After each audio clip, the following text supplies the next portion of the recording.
नमस्कार दोस्तों, मैं Shankarlal Saini. Online YouTube channel पर आपका स्वागत है।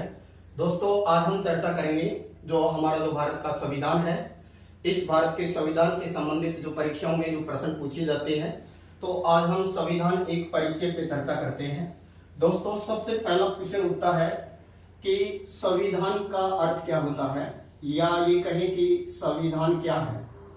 तो संविधान वह कानूनी प्रलेख है, संविधान वह कानूनी प्रलेख है जिसमें किसी देश की शासन व्यवस्था के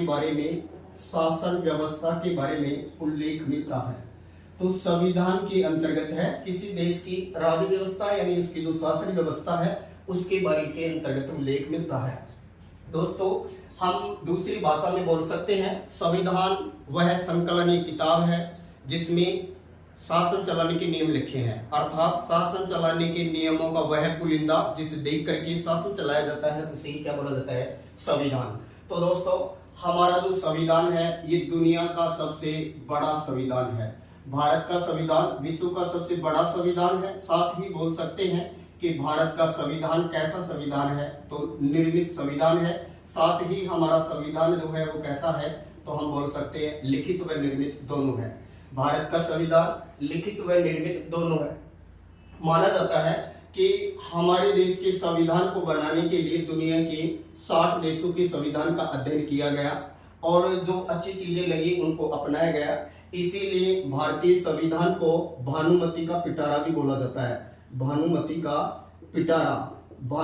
पिटारा भी कहा जाता है। साथ ही बोल सकते हैं भारतीय संविधान को उधार का थैला भी बोला जाता है। भानुमति का पिटारा, उधार का थैला कहा जाता है भारतीय संविधान को। और भारतीय संविधान का जो सबसे बड़ा जो स्रोत बनता है वो है 1935 का जो भारत शासन अधिनियम है। ये भारत शासन अधिनियम जो है ये इस संविधान का सबसे बड़ा स्रोत माना जाता है। और लगभग ये कहें कि ज्यादातर अनुच्छेद है या ज्यादातर व्यवस्थाएं हैं, ये भारत शासन अधिनियम 1935 का जो एक्ट था उससे ही ली गई है।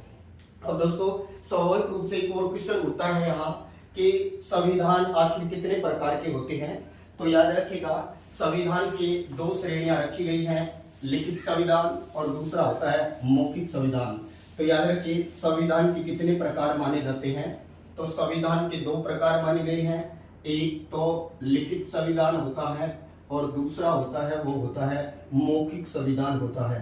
तो दोस्तों, अगर हम बात करें मौखिक संविधान की, तो ये जो मौखिक संविधान जो होता है ये रीति रिवाजों और परंपराओं पर आधारित होता है। रीति रिवाजों व परंपराओं पर आधारित होता है जिन्हें हम लोग अभिसमय के तौर पर जानते हैं। अर्थात रीति रिवाज व परंपराओं को क्या कहा गया है, तो यहाँ पर बोलेगी अभिसमय। अभिसमय पर आधारित है, यानी रीति रिवाज और परंपराओं पर आधारित है। दोस्तों, विश्व का पहला लिखित संविधान माना जाता है यूएसए का, यानी संयुक्त राज्य अमेरिका का संविधान है, तो वो विश्व का पहला लिखित संविधान माना जाता है। अगर हम लोग मौखिक संविधान की बात करें तो दुनिया के अंतर्गत जो ब्रिटेन का जो संविधान है, इस ब्रिटेन के संविधान को इस श्रेणी के अंतर्गत रखा जाता है। अर्थात लिखित व अलिखित 2 प्रकार के संविधान होते हैं। पहला लिखित संविधान दुनिया का यूएसए का है, जबकि मौखिक संविधान की बात करें तो ब्रिटेन का है। और ब्रिटेन का जो संविधान है वो रीति रिवाज और परंपराओं पर आधारित है, जिन्हें हम राज्य व्यवस्था की भाषा में अभिसमय के तौर पर जानते हैं। फिर बात करें दोस्तों, संविधान के अंतर्गत है, एक तो होता है नम्य और दूसरा होता है कठोर। तो हम बोल सकते हैं एक होता है लचीला संविधान और एक होता है कठोर संविधान। कठोर संविधान दुनिया में यूएसए का माना जाता है, जबकि जो लचीला संविधान माना जाता है ये ब्रिटेन का माना जाता है। जिस संविधान में संशोधन की प्रक्रिया बहुत आसान हो उसे लचीला संविधान या नम्य संविधान कहा जाता है, और जिस संविधान में संशोधन की प्रक्रिया क्लिष्ट हो उसे कठोर संविधान कहा जाता है, जैसे संयुक्त राज्य अमेरिका का। दोस्तों, भारत का संविधान न तो यूएसए की तरह कठोर है और न ही ब्रिटेन की तरह लचीला है, तो दोनों का क्या है, मिश्रित रूप है। अर्थात कह सकते हैं कि भारत का संविधान जो है वो न तो ब्रिटेन की तरह लचीला है और न यूएसए की तरह कठोर है, दोनों का मिश्रित रूप है। अर्थात हमारे संविधान में कुछ संशोधन साधारण बहुमत से हो जाते हैं, कुछ संशोधन 2/3 बहुमत से होते हैं और कुछ संशोधन के लिए 2/3 बहुमत प्लस आधे से अधिक राज्यों की आवश्यकता पड़ती है। इस कारण से हम कह सकते हैं कि हमारा संविधान मिश्रित है, न तो ब्रिटेन की तरह लचीला है और न ही अमेरिका की तरह क्या है, कठोर है। तो जिस संविधान में आसानी से संशोधन किया जाए वो लचीला या नम्य कहलाता है, और जिसमें आसानी से संशोधन न किया जाए तो वो क्या कहलाता है, कठोर संविधान। दुनिया का पहला लिखित संविधान यूएसए का माना जाता है और दुनिया का मौखिक संविधान ब्रिटेन का माना जाता है, जो रीति रिवाजों और परंपराओं पर आधारित है। अब दोस्तों हम बात करते हैं हमारे भारत के संविधान पर। तो भारत में संविधान की मांग करने वाला पहला व्यक्ति कौन था? तो भारत में संविधान की मांग करने वाला पहला जो व्यक्ति है ये माना जाता है लोकमान्य बाल गंगाधर तिलक को। लोकमान्य बाल गंगाधर तिलक द्वारा सबसे पहले संविधान की क्या की गई थी, मांग की गई थी। तो तिलक ने मांग की थी 1895 में, और जिस विधेयक में मांग की थी उस विधेयक का नाम है स्वराज्य विधेयक। तो सबसे पहले व्यक्तिगत रूप से संविधान की मांग करने वाला व्यक्ति बाल गंगाधर तिलक था, जिन्होंने 1895 में स्वराज्य विधेयक के माध्यम से संविधान की क्या की थी, मांग की थी। इसके बाद नेक्स्ट बात करें तो अंग्रेजों ने 1940 में ये कहें कि जो अंग्रेजों ने 1940 में जो लिनलिथगो है, लॉर्ड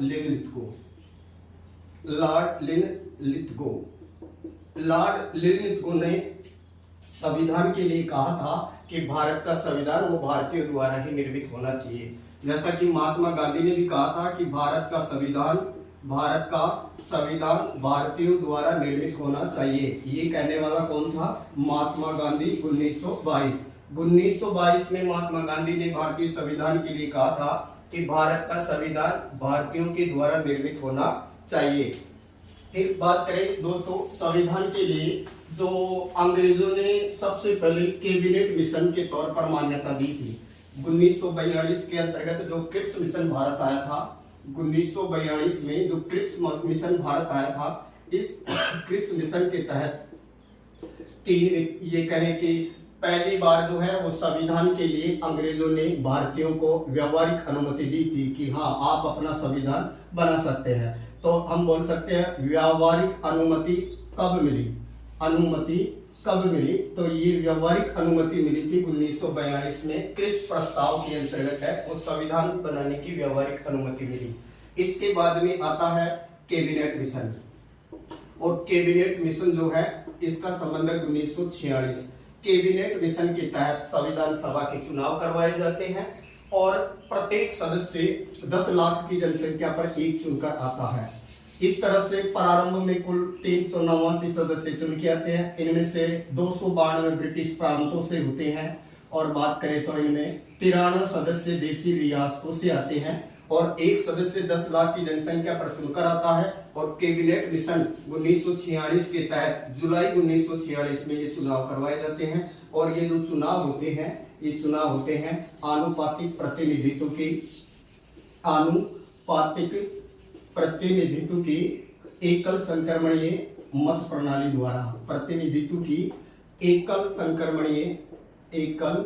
संक्रमणीय मत प्रणाली द्वारा ये चुनाव होते हैं, और 10 लाख की जनसंख्या पर एक सदस्य चुना जाता है। तो प्रारंभ में 389 चुन के आते हैं, जिनमें 292 ब्रिटिश प्रांतों से और देशी रियासतों से 93 सदस्य चुन के आते हैं। चुनाव होते हैं जुलाई 1946 के अंतर्गत, और किस योजना के तहत होते हैं? कैबिनेट मिशन योजना के तहत। इसके बाद दोस्तों 3 जून 1947 को भारत पाक विभाजन स्वीकार हो जाता है, और विभाजन के बाद में ये सदस्य संख्या घट जाती है, और कितनी रह जाती है? 299 रह जाती है। लेकिन जब संविधान सभा की अंतिम बैठक होती है और जब साइन किए जाते हैं सदस्यों के, तो 284 सदस्यों के क्या किए जाते हैं? हस्ताक्षर किए जाते हैं। सबसे पहले हस्ताक्षर करने वाला कौन था? पंडित जवाहरलाल नेहरू था, जबकि करना चाहिए था सर किसको? डॉक्टर राजेंद्र प्रसाद को करना चाहिए था, लेकिन कर दिया किसने? जवाहरलाल नेहरू ने। तो बताएंगे संविधान पर पहले हस्ताक्षर किसने किए? पंडित जवाहरलाल नेहरू ने। राजस्थान की तरफ से पहला हस्ताक्षर करने वाला व्यक्ति था बलवंत राय मेहता। तो दोस्तों संविधान पर 284 सदस्यों के हस्ताक्षर हैं। माना जाता है संविधान सभा में भाग लेने वाली महिलाओं की संख्या कितनी मानी गई है? तो 15 महिलाएं संविधान सभा के अंतर्गत हिस्सा लेती हैं। दोस्तों जो हमारा संविधान है, इस संविधान की जो ये कहें कि जो वर्तमान स्थिति और जो प्रारंभिक स्थिति जो मिलती है, ये थोड़ी सी डिफरेंट मिलती है। प्रारंभ के अंतर्गत जो हमारा जो संविधान था, इस संविधान के अंतर्गत अनुसूचियों की संख्या 8 थी, जो बढ़कर के अब 12 हो गई। अनुच्छेद 395 और संविधान में भाग कितने? 22। भारतीय जो संविधान है, इस भारतीय संविधान के अंतर्गत भाग कितने? तो भाग 22। फिर बात करें अनुसूचियां, तो अनुसूचियां पहले कितनी थी? 8, और अब कितनी हो गई है? 12। और फिर बात करें अनुच्छेद, तो अनुच्छेद कितने हैं? तो अनुच्छेद है 395, जबकि गणना की दृष्टि से ये 465 से अबव बढ़ जाते हैं। वैसे अनुच्छेद 395 ही है, गणना की दृष्टि से 465 से ज्यादा जाते हैं। अनुसूचियां 8 है, पहले 8 थी, अब 12 है। दोस्तों, संघ और राज्य क्षेत्र वाली पहली है, पदाधिकारी वाली दूसरी है, उनकी शपथ की तीसरी है, और राज्यसभा में विस्तारों का बंटवारा चौथी में है, एसटी एससी की 5वीं है, पूर्वी राज्यों से संबंधित 6ठी है, शक्ति विभाजन 7वीं है, भाषाएं वाले 8वीं है, भूमि सुधार 9वीं, दर बदल 10वीं, पंचायती राज 11वीं और नगरीय शासन 12वीं। तो इस तरह से वर्तमान के अंतर्गत है वो अनुसूचियों की संख्या कितनी है? तो 12 है, जबकि प्रारंभ में कितनी थी? 8। दोस्तों, संविधान के निर्माण में सबसे ज्यादा जो भूमिका निभाई वो थे डॉक्टर अंबेडकर, और अंबेडकर को इसीलिए भारतीय संविधान का जनक और साथ में क्या कहा जाता है? निर्माता भी कहा जाता है। वैसे ये प्रारूप जो समिति थी, इस प्रारूप समिति के भी क्या माने गए हैं? अध्यक्ष थे कौन? डॉक्टर भीमराव अंबेडकर। जो इनके सहित कुल इस समिति में कितने लोग थे? 7 लोग थे, जिनकी चर्चा हम लोग आगे करेंगे। दोस्तों, भारत का संविधान विश्व का सबसे बड़ा संविधान है, और साथ में बोल सकते हैं भारत का संविधान कैसा है? लिखित भी है, और साथ में बोल सकते हैं भारत का संविधान निर्मित है। तो भारत संविधान लिखित व निर्मित दोनों है। एक उद्धार का थैला, भानुमति का पिटारा भी कहलाता है, और साथ ही वकीलों के लिए आदर्श स्थिति उत्पन्न करता है। इसलिए भारतीय संविधान को एक और नाम दिया जाता है, वकीलों का स्वर्ग भी कहा जाता है। तो भारतीय संविधान को वकीलों का क्या कहा जाता है? स्वर्ग भी कहा जाता है। दोस्तों, संविधान की प्रथम बैठक हुई थी 9 दिसंबर 1946 को। ये जो प्रथम बैठक हुई थी, इसमें अस्थायी अध्यक्ष चुना गया था डॉक्टर सच्चिदानंद सिन्हा को। ये वरिष्ठता के आधार पर चुना गया था, और वरिष्ठता वाला ये तरीका है, ये हमने फ्रांस से अपनाया है। तो संविधान सभा के अंतर्गत है जो इसकी पहली बैठक कब हुई? तो संविधान सभा की पहली बैठक कब हुई? 9 दिसंबर 1946। याद रखिएगा, संविधान सभा की प्रथम बैठक 9 दिसंबर 1946 को हुई। इसने डॉक्टर सच्चिदानंद जो सिन्हा है, सच्चिदानंद सिन्हा है, इनको अस्थायी अध्यक्ष भी बनाया गया था, अस्थायी अध्यक्ष। तो प्रथम बैठक में संविधान सभा का जो अध्यक्ष बना था, ये कैसा था? ये अस्थायी था। इसके बाद में दूसरी बैठक हुई 11 दिसंबर 1946 को, और ये जो दूसरी बैठक हुई, इसमें स्थायी अध्यक्ष चुना गया, और स्थायी अध्यक्ष चुना गया डॉक्टर राजेंद्र प्रसाद को, जो भारत के प्रथम राष्ट्रपति थे, और जिन्हें बिहार का गांधी भी कहा जाता है। फिर बात करें, यहाँ पर जो उपाध्यक्ष चुने गए, एक उपाध्यक्ष चुना गया, एक तो चुना गया एच.सी. मुखर्जी। एच.सी. मुखर्जी को यहाँ पर क्या चुना गया? उपाध्यक्ष के तौर पर जाना जाता है। इसके अलावा वी.टी. कृष्णामाचारी, वी.टी. कृष्णामाचारी को भी यहाँ पर है, ये क्या चुना गया? उपाध्यक्ष चुना गया था बाद में। तो 2 उपाध्यक्ष थे, एच.सी. मुखर्जी और कृष्णामाचारी। संविधान की तीसरी बैठक जो हुई, ये हुई 13 दिसंबर 1946 को, और ये जो तीसरी बैठक हुई थी, इस तीसरी बैठक के अंदर वैसे माना जाता है कि सेकंड बैठक जो हुई थी, इस सेकंड बैठक के जो समय जो अध्यक्षता की थी डॉक्टर राजेंद्र प्रसाद ने, ये यहाँ स्थायी अध्यक्ष था। तीसरी बैठक 13 दिसंबर 1946 को हुई। प्रथम बैठक के समय जो कहें कि जो सच्चिदानंद सिन्हा अस्थायी अध्यक्ष था, दूसरी के समय डॉक्टर राजेंद्र प्रसाद स्थायी सदस्य था। दोस्तों, तीसरी बैठक में उद्देश्य प्रस्ताव पढ़े थे पंडित जवाहरलाल नेहरू ने। तो पंडित जवाहरलाल नेहरू ने संविधान सभा की तीसरी बैठक में क्या पढ़े थे? उद्देश्य प्रस्ताव पढ़े थे, और यही उद्देश्य प्रस्ताव जो है, इन्हें 22 जनवरी 1946 को क्या किया गया? 22 जनवरी 1947 को इन्हें अपनाया गया, और यही उद्देश्य प्रस्ताव आगे चल करके संविधान की क्या बने? प्रस्तावना बने, जिन्हें संविधान की आत्मा कहा जाता है, संविधान का सार दर्शन और संविधान का हृदय कहा जाता है।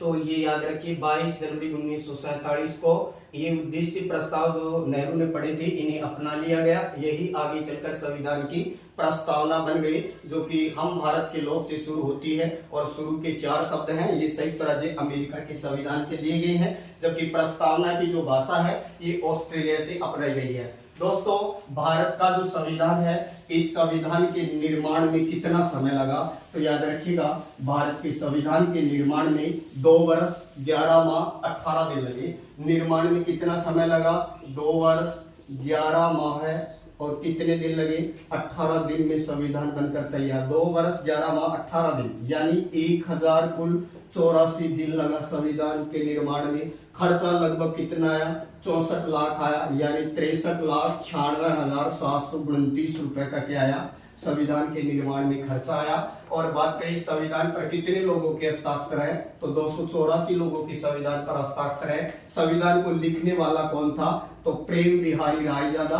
प्रेम बिहारी रायजादा ये संविधान को लिखने वाला था, रायजादा। प्रेम बिहारी रायजादा ये संविधान का लिखने वाला था। इसका हैंडराइटिंग बहुत बढ़िया था।